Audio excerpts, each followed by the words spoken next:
Pânico. Vamos lá. A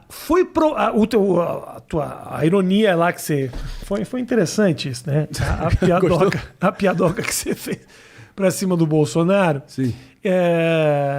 Que mostra uma falta de senso de humor do cara total também. Mas você tinha ideia de... O que aconteceu, pra quem não assistiu, vou só resumindo rapidinho. Uhum. O Marinho fez uma pergunta atribuindo ao PT uma série de escândalos dos quais a família Bolsonaro e os aliados ali também viveram.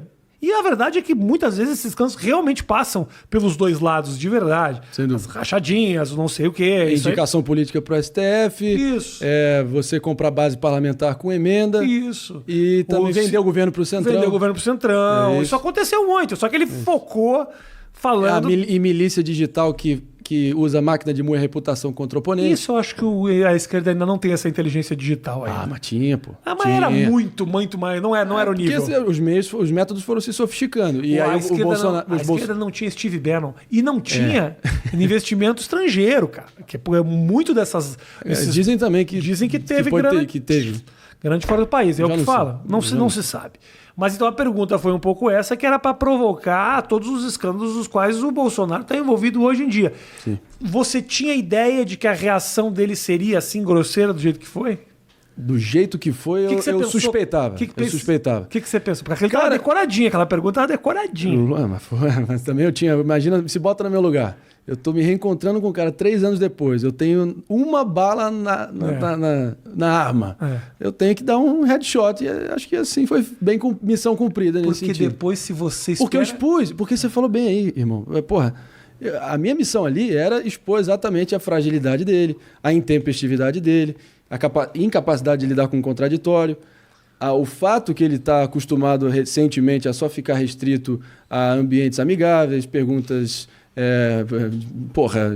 leves.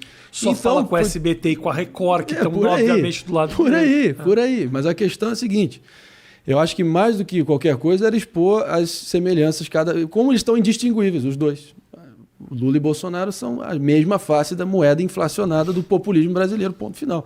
E o que eu puder fazer, e dei meu melhor ali no Pânico, de poder, através do meu contraponto ali no programa, com convidados cada vez mais bolsonaristas. A rádio fez essa decisão mercadológica, fidelizou esse público.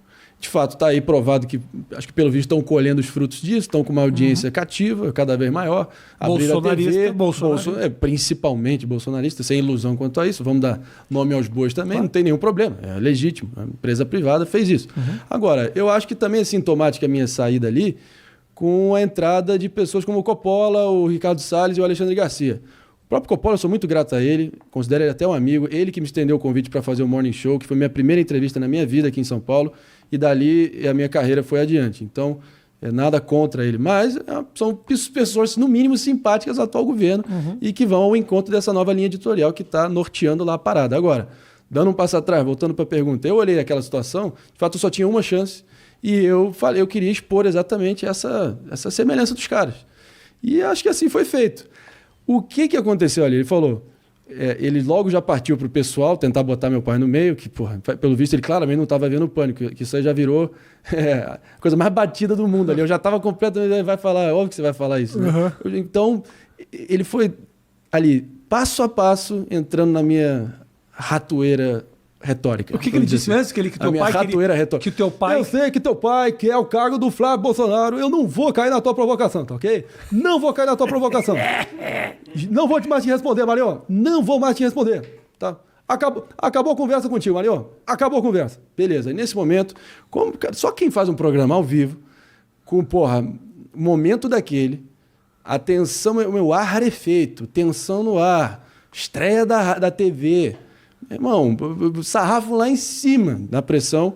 Sabe que nesse momento, eu só comecei a ouvir na distância, assim, você entra basicamente num transe aqui na tua mental que só fica focando, tá, qual vai ser o próximo passo? O que eu vou fazer para seguir, para expor o cara que acabou de tentar fechar a conversa comigo, mas meu microfone está aqui, eu sou parte do programa, e o programa é o Pânico também, tem que ter uma licença poética, porque é mais imprevisível, subversivo, doa quem doer, faroeste ali. E aí, eu olhei naquela situação. Então eu não ouvi direito, que era o Adrilles, que estava com aquela voz de gralha seca no horizonte, fazendo uma pergunta falando assim... Nem ouviu o Adrilles naquela hora. Foi logo depois. Ele falou assim, é um transe metafísico estar fazendo essa pergunta para você, presidente. Um transe... É um tesão metafísico. Tesão metafísico. Um tesão metafísico. Mas o que ele quer dizer com isso? Não, vamos chegar lá. Aí... A tua pergunta era um tesão metafísico? Não. O Adrilles começou a fazer a pergunta. Bolsonaro me cortou. Entra o Adrilles e começa a fazer a pergunta dele. O abre-alas da pergunta do Adrilles foi exatamente esse, dando o tom da pergunta, que é um tesão metafísico estar falando com o senhor. Então, não preciso falar mais nada. Mas nesse momento eu não ouvi isso. Eu estava lá na minha... Esperando. Não, mas eu estava meio que pensando o que eu vou fazer. Nem estou ouvindo, nem estou registrando o que está rolando em volta de mim naquele momento. E, por acaso, foi o Adrilles o próximo. Poderia ter sido qualquer um. Como eu estava ali já elencado como, o anti-bolsonarista daquela dinâmica, por óbvio que eles iam ver em mim o cara que queria... é o cara que está ali para instigar, fazer a pergunta foda, para jogar um abacaxi no colo dele. Não satisfeito, eu volto meio que eu estou ali na minha nuvem mental, eu volto e o meu primeiro instinto, e eu tinha esquecido que tinha sido o Adrilles, falou assim, como é que é, presidente? Só pergunta de bajulador? Só pergunta de bajulador? Porra, é isso mesmo? Responde, presidente, o PT vai voltar, a gente precisa saber, tá todo mundo preocupado. Aí nessa hora o Adrilles, não é que ele vestiu a carapuça, ele se enforcou e colocou a carapuça, né? Porque ele falou, bajulador, caralho! Seu Mauricinho! Essa parte eu não ouvi. Ele falou pra você? Aí começou a gritaria, foi a baixaria total. Com você? Comigo, pô. Eu não vi essa parte. Você viu essa parte? Adrilles, se estiver vendo, eu não tenho nada contra a Adrilles, a gente teve sempre uma boa relação cordial. E ele sabe disso. Mas era um momento teu ali com o presidente. Não, mas acabou o meu momento com o presidente. Vem o Adrilles, faz a pergunta dele, Bolsonaro responde. Mas você ainda fez o comentário que eu achei muito bom. E eu venho depois. Eu falo, né? O que você ouviu? Esse é o comentário, que é o comentário falando... Tigrão com humorista, tchutchuca com a Steph. Esse aí. É esse. Mas também... você tem que...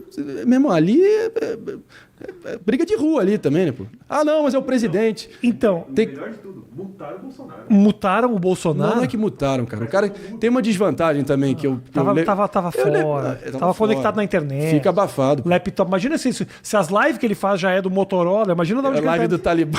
Uma live de um bosta. Padrão Al-Qaeda dele. Ele faz no Nokia dele. Ele foda. Mas, cara... Aí foi isso. Aí entrou na loucura. E aí o Bolsonaro lá com a voz dele afogada na cacofonia da loucura que a gente estava começando a gritar, e eu deixando o Adrilles me xingar de qualquer coisa, Adrilles, o PT, me atendo à pergunta, a sacada da pergunta. Eu ia morrer com aquele plano de ação até o final. Eu ia pra matar ou pra morrer, né, irmão? Porra, como eu disse, como diria o Gordon Gekko em Wall Street, it's trench warfare out there, pal. Então é guerra de trincheira. Agora... Aí foi isso. Aí o Bolsonaro, se o Marinho voltar, eu vou embora. Se o Marinho voltar, eu vou embora. Aí o Adrilles falou, seu pai queria um carguinho e não ganhou, e vocês se rebelaram. Aí eu falei assim... Eu não vi nada disso. A parte do Adrilles eu não vi. Você não viu? Aí eu falei assim... O Adrilles tem uma voz tão fina e tão meio chata. Eu gosto muito dele, mas a voz dele é chata que às vezes o meu ouvido não registra. Não registra. É tipo golfinho, sabe? Só se comunica... O meu não registrou também. Eu te falei, eu tava completamente na minha ali, enfim. Aí nesse momento eu só falei assim, pelo menos meu pai não chora no banheiro. Na hora que eu falo isso, o Bolsonaro acabou a entrevista e sai. Sendo que tinha uma gravação simultânea lá em Manaus, onde ele estava, onde era a câmera dele, na live dele, nas redes dele, que ele sempre foi paranoico achando que qualquer entrevista pode ser que tenha um corte canalha, que veio do CQC com a Preta Gil, desde aquela situação toda, ele ficou traumatizado e sempre tem uma câmera dele filmando simultaneamente toda a entrevista. A sorte não, que o fato é que estava filmando ele dizendo de outro ângulo, onde dava para ouvir a voz dele, se o Marinho voltar, vai embora, se o Marinho voltar, vai embora. E deu no que deu. Furou a bolha de todos os lados, o pessoal comentando. E, cara, ali eu olhei em volta no dia seguinte, também no Pânico, e criou-se um certo constrangimento para certas pessoas da produção. Também não quero fulanizar, nem especificar aqui. Eu tento ser um cara elegante, eu só tenho gratidão aos caras.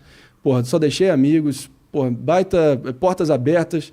Esbarrei com o Tutinha hoje no restaurante e ele, só disse isso. Os caras ficaram tristes com a minha saída, portas abertas. Então, nesse sentido, fico muito feliz com a forma que se deu. Mas no dia seguinte, e aí a sensação foi que foi armada uma espécie de arapuca e retaliação a mim. Estou falando que isso foi de caso pensado, o Pânico vai se vingar do Marinho. Mas certas pessoas ali dentro que se sentiram afrontadas pelo resultado da minha pergunta, vieram tentar ter uma espécie de vingança desde a chamada do programa. Aí eu te pergunto, eu estendo a pergunta. Eu também não sei, não vou ser leviano aqui. Eu te pergunto, eu não sei se o mundo está muito louco e esse é o novo normal, mas eu não sei, realmente não sei. A chamada do programa onde eu estou botando a cara, trabalhando, colaborando há 2 anos, é tipo assim, você acha que você conseguiria escapar, Marinho? Você acha que você ia conseguir escapar com essa lacração? Agora se prepara que amanhã vem o vereador de Belo Horizonte, que eu estava já me engalfinhando alguns programas ali numa treta constante. Tinha sido meio que o meu contraparte, ali, meu antagonista nos programas anteriores. Não satisfeito, a produção troca o Guga Noblar, que, porra, é um cara mais da canhota, o canhotinha de ouro, conforme o Emílio, e bota o Constantino, que é outro cara que eu tô faltando meia hora, porra. O cara tirou o Che Guevara e trouxe o Mussolini pro bagulho. E aí, porra, beleza. Eu não vou ficar aqui de coitadismo, eu sou... Meu irmão, podem falar o que quiserem de mim, podem odiar o meu focinho, mas dizer que eu não botei a cara e defendi o que eu acredito, meu irmão, eu não mudei de princípio, eu mudei de expectativas para não mudar de princípios, ao contrário de outros, muitos outros ali dentro, que mudaram de princípios para salvar expectativas e tentar manter e estão intoxicados com esse hiperengajamento da Bolsolândia. Uhum. Mas, de qualquer forma, como diria o Ciro, perdoe minha digressão, repare bem, porque é o seguinte, olhando para frente... Caralho, imita o Ciro aí, imita o Ciro. Repare bem, aí o que aconteceu foi o seguinte, Rafinha, armaram Marapô com uma armadilha de 5ª categoria, essa cambada de proto-neoliberalóide, proto-fascista reacionário, esses cripto-reacionários de uma figa aí, começaram a trazer meu estimado Marinho, garoto aí que tá botando a cara. Pode a gente ter uma divergência pontual aqui a colar, mas a versão é a seguinte. Porque aí você se coloca no meu lugar. Aquele babaca daquele Constantino começa a me atacar no pessoal. Começa a trazer família pro meio. Não satisfeito, antes disso, o vereadorzinho começou a fazer um sermão para mim. No momento, e eu tendo que ouvir quieto. Não satisfeito, eu olho para aquela cena... Na hora do meu direito de resposta natural, acabei de ser atacado pessoalmente no fígado, debaixo da cintura. Olha, o Emílio me barra. O Emílio não deixa eu falar, não deixa eu declamar a minha versão dos fatos. Eu estava ali um pouco quieto, um pouco recuado. Na hora que eu ia me defender, o Emílio, para tentar evitar que o circo de vez pegasse fogo, cortou a minha fala. Além disso, entra o Constantino logo em seguida e vira flechada direcionada para cima da minha pessoa de todos os lados. E aí a sensação, não satisfeito, quando eu começo a rebater o Constantino, que veio me acusar de ter faltado com a liturgia do cargo com o presidente no dia anterior, e ter me acusado de ter faltado com o tratamento oficial que o presidente merece. Eu tô muito confuso, ele tá realmente respondendo como o Marinho através da voz do Ciro. Exatamente. Repare bem, meu estimado, porque é o seguinte, porque macaco velho não pula em galho seco. E quem faz o lobo pastor perde ovelha. Então repare muito bem, pelo seguinte, eis que nesse momento entra uma gritaria completamente descompensada, rábida, babando, completamente fanatizada, ranhetazinha, começa a gritar, chega, Marinho! Hoje não! Uma pessoa, enfim, um integrante da produção. Não, quem foi? Não, tá. A produção não interessa. Não interessa. Não vou dar Paulinho é foda, Paulinho é foda. Paulinho é chata mesmo, às vezes Paulinho é chata. Me disse isso é normal. Aí eu ouço isso enquanto o Constantino tá ali me atacando no fígado, aí fala isso e não satisfeito, cara, começa a gritar. Enquanto eu tô tendo que ouvir o Constantino ali, porra, ao vivo, na minha frente começa a me escrotizar num nível inominável. Aí eu olho em volta e falei, quer saber? Eu sei como isso aqui funciona. Eu não tenho nenhuma ilusão. Eu também não sou santo aqui, não. Eu travei o bom combate, eu meti a cara. Eu não sou o ínclito da República, que eu sou o Papa. Não. Eu também fui pro front. Uhum. E voltei com cicatrizes e com traumas e com... Porra, mas valeu a pena pra caralho.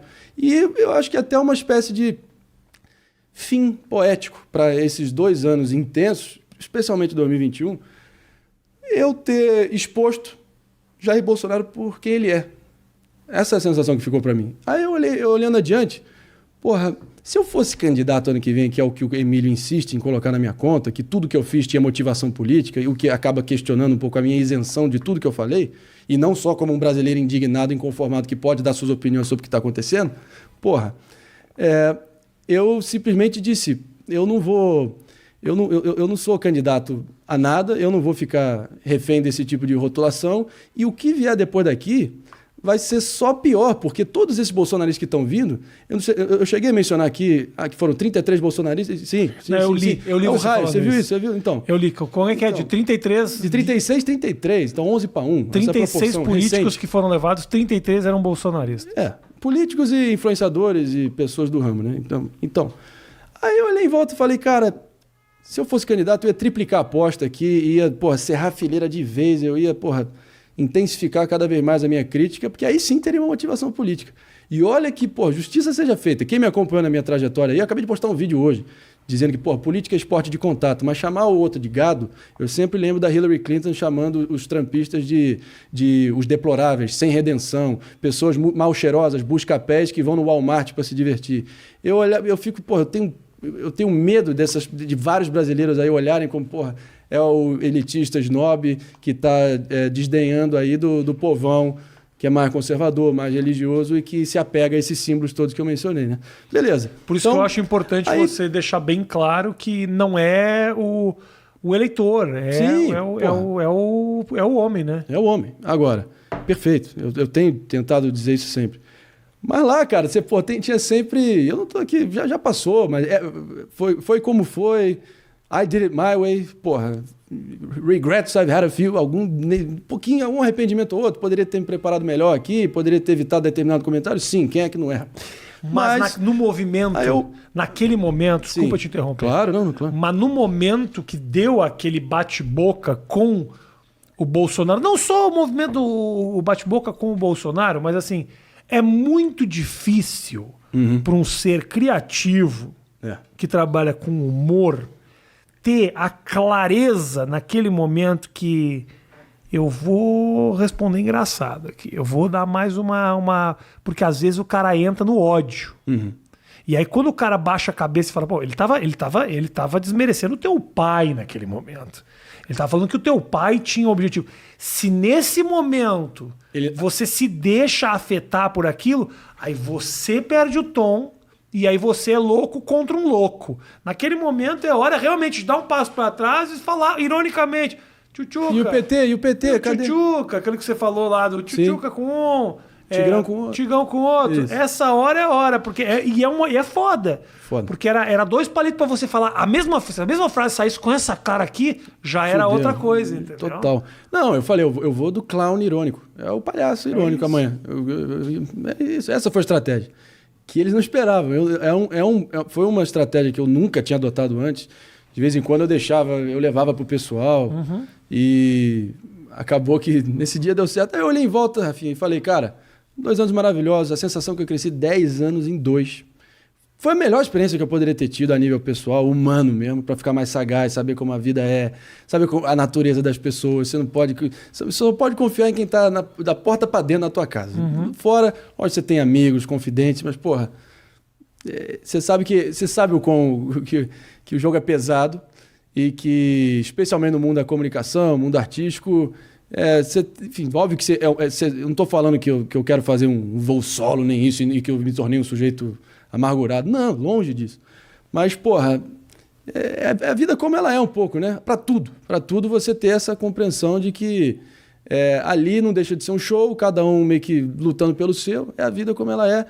E se eu fosse candidato ano que vem, até ficaria, como eu disse, mas como eu não sou, e pelo contrário, uma das minhas grandes frustrações, e aí eu faço uma meia-culpa até com os meus seguidores de uns tempos para cá.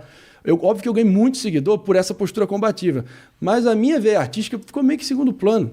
E isso que me deixa feliz. Foi aquele momento eureka que eu mencionei lá no início, que eu tava com saudade disso. E, o que eu ouço de ciristas por eu imitar o Ciro, o próprio Bolsonaro que, modéstia à parte, a imitação que eu capricho. Vários bolsonaristas e ciristas falam assim, você como comentarista político é nota 0, mas como imitador é nota 1000. Então, eu sempre fui um cara meio multifacetado, olhando para frente, graças a Deus tenho oportunidade pintando, nada consolidado ainda, mas, botar a primazia da parada no lado artístico e lógico que o comentário político, você também não me deixa mentir, que é algo que, tá muito presente em todas as esferas da vida, cada vez mais. Claro. Então, eu tô olhando para adiante, nenhum ressentimento. As pessoas ficam tentando atribuir a mim, houve um direcionamento para tua saída, o Bolsonaro pediu tua cabeça. Olha, eu acho que só outro resultado importante da minha saída foi ter escancarado a absoluta hipocrisia e a veia autoritária da base bolsonarista, que detesta o riso, detesta o contrassenso, detesta o dissenso, não tolera alguém que ouse mover uma vírgula, porque na mesma semana, no mesmo instante que estavam ali a plenos pulmões, bradando ali pela liberdade de expressão do Maurício Souza, o jogador de vôlei, por ter falado lá do Superman bissexual, nesse mesmo instante, só para eu ter feito aquela pergunta que teve o resultado que teve, chega lá o Constantino e a Caterva pedindo a minha cabeça a plenos pulmões e pressão. Essa é a grande hipocrisia desse sistema todo. A questão da liberdade de expressão é utilizada por essa galera como um meio simplesmente de defender as suas ideias. Não é o ideal da liberdade de expressão, é simplesmente justificar as cagadas que se fala. É o que fala. Que eu acho muito importante que a gente tenha a liberdade, de verdade, de falar tudo. Eu sempre vou concordar com isso. Tanto que eu às vezes sou visto de maneira muito equivocada por causa disso, por defender a liberdade do pensamento e da expressão. Mas é essa hipocrisia mesmo. Quando a água bate na bunda deles, e não seja só deles também. Claro. A esquerda adora um processinho judicial também. Entendeu? Adora meter na justiça, adora um processinho. Então, é isso, entendeu? É utilizar a causa para benefício próprio. Ninguém defende mais ideia, defende o próprio rabo hoje em dia. Esse é o problema. Eu tenho 3 palavras para descrever isso. É como se fosse um manto para impunidade. Ergue esse manto, esse véu da liberdade de expressão, tenta se revestir nele, como se fosse algo a nível direito fundamental, e é em grande parte. Mas se você ver o que está atrás do véu, é incitação ao crime, são coisas, enfim, são vários tipos penais já estão codificados na lei. Aí a lei é essa, que arque com as consequências das suas falas. Agora, se no momento da saída ali eu ouvi alguma especulação, estaria sendo leviano, que pode ter tido algum movimento de cima, vindo do governo, para tentar influenciar a minha saída. Ouvi isso superficialmente. Você não tem essa informação. Não tenho essa informação, não vou ser leviano de apontar ninguém, fulanizar, até porque nunca vou ter como provar, até estaria tacando querosene no fogo de uma narrativa que é interessante para quem hoje em dia talvez simpatiza mais comigo, mas acho que, enfim, estaria faltando com a verdade, ponto, eu não sei. Mas eu ouvi algo, uma boataria que no conjunto da obra, pós quarta-feira, teve sim um movimento de cobrança junto aos executivos da rádio. Agora, justiça seja feita. Eu sou dono das minhas falas, das minhas ações e das minhas omissões. A Jovem Pan nunca me deu nenhum direcionamento, linha de pensamento, livre-arbítrio total. E o pânico basicamente existe quase como um núcleo próprio dentro da estrutura da Jovem Pan. O Tutinha mal tem ingerência de fato do que acontece no pânico. Lógico que a última palavra é dele, por óbvio. Mas é o Emílio que toca ali junto à produção.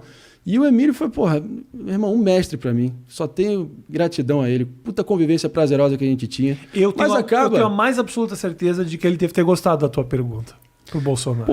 Ele fala, acho que não tem problema nenhum em falar aqui. Até mencionei isso no Rica Perrone. Assim que, o meu celular, eu te botei de cabeça pra baixo, parecia que, meu irmão, que eu tinha, sei lá, não parava. Mas um peixe fora d'água, do celular. Aí eu olhei pra ele, e ele, macaco velho, um cara calejado, sabe como é que a banda toca. O Emílio não é bolsonarista, mas ele está, de certa forma, tendo que lidar com um novo público que foi construído ali e fidelizado pela rádio. Então, por isso, algumas pessoas acho que botam nele esse rótulo, e eu acho até injusto. Eu já conversei com ele por fora, ele é um cara mais ponderado, essa é a minha visão. E aí, talvez a característica que eu sempre mais admirei nele é a imprevisibilidade, ser um cara, imprevisível nos comentários. É o cara que, se veste de lulista num dia e vai ali instigando a audiência, outro dia tá bolsonarista tiozão do Zap falando de antivacina, entendeu? Sim. Então, eu acho isso até interessante pro personagem dele. Eis que termina aquele bloco, eu começo a olhar o celular, perceber que, pelo menos pro pessoal que, meus amigos, os colaboradores, todo mundo já golaço, gol de placa, o gol que Pelé não fez, não é para tanto, não quero nem olhar por esse lado. Mas foi o que o Nico estava falando. Eu falei, a prova deu certo, tá? Então eu já fiquei mais tranquilo, eu olho pro Emílio e ele tá meio que, aquele jeito dele, assim, com o ponto aqui, que ele não ouve ninguém no intervalo. Aí ele olhou assim para mim. Ah, maravilhoso, maravilhoso. Tranquilo, maravilhoso. Aí eu falei, pô, tranquilo. Ele sabia, ele olhou pra audiência mesmo. Só você ver, o próprio Bolsonaro tinha ido no Jornal da Manhã mais cedo e nem perto de ter tido a repercussão que teve.